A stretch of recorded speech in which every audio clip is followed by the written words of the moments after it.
मो कृतज्ञता जनाऊँगी भारतीय जनता पार्टी यशस्वी प्रधानमंत्री को राष्ट्रीय अध्यक्ष नितिन नवीन जी को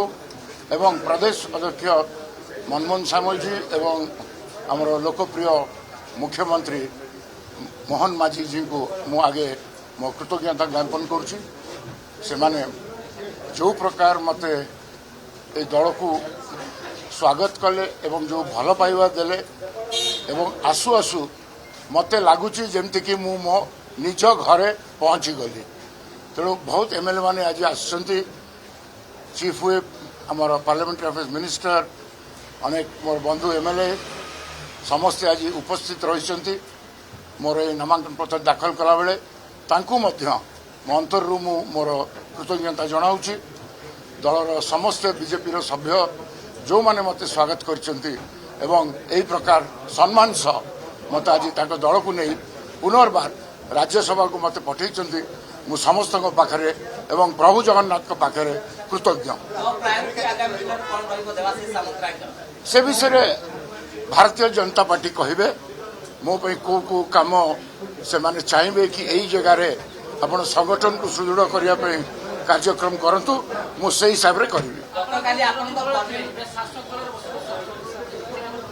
देखो विरोधी दल कि शासक दल तादर कौन फरक ना जदि लोकों सेवा करिवार अछि लोकों काम करिवार अछि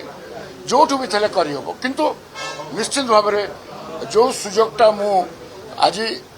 बीजेपी रो सरकार अछि एठी केंद्र रो मध्य बीजेपी सरकार गोटे डबल इंजिन सरकार जोठी चली मु भावुची सेठी मु आउरी अनेक बेसी लोकों पे काम करि परिबे लोकों को सेवा भी करि परिबे अनेक नेता कर्मी गतकाली छाडिले आपनकर शुभेच्छा बीजेडी छाडिले आउ किछि बड़ नेता छाडिबि कि आगामी दिन में कोन होउची टिके देखंतु से कथा से माने को पचारले भलो हो ना से माने निज निज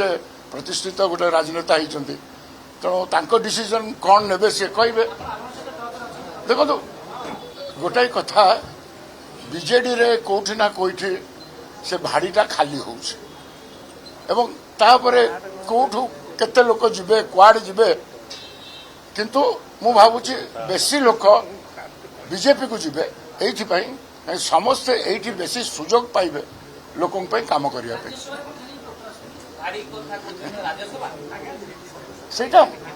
सेटा मु जेति कि कहली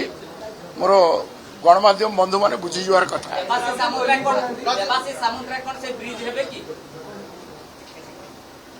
ब्रिज मु एका हेले हबो नाही आउरी बहुत मजबूत ब्रिज अच्छा जो माने के जरिया रे आगामी दिन में जा हबार हम।